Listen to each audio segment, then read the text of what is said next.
SNS상에서 마약을 판매한다는 광고가 버젓이 유통되고 있습니다. 그만큼 일반인들이 마약에 접근하기가 쉽다는 것인데 정부의 감시 시스템은 허술하다고 합니다. 김민혁 기자가 취재했습니다.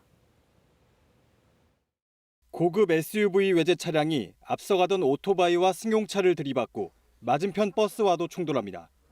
7명이 중경상을 입었는데 가해 차량 운전자는 대마초를 피운 걸로 드러났습니다.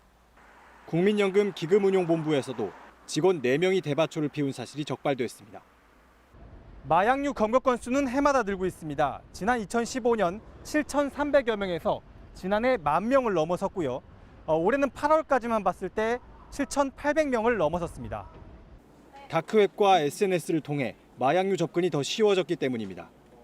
트위터에 접속해 각종 마약류를 검색해보니 판매글 찾기가 너무 쉬웠습니다.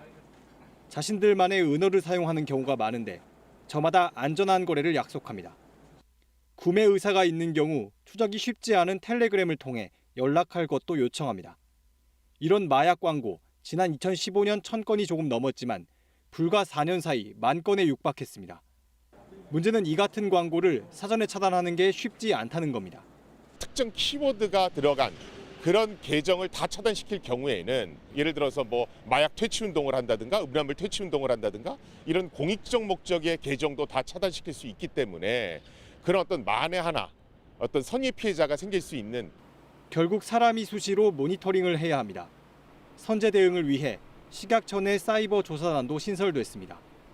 하지만 마약 모니터링 업무를 실질적으로 전담하는 사람은 계약직 직원 단 1명뿐이었습니다.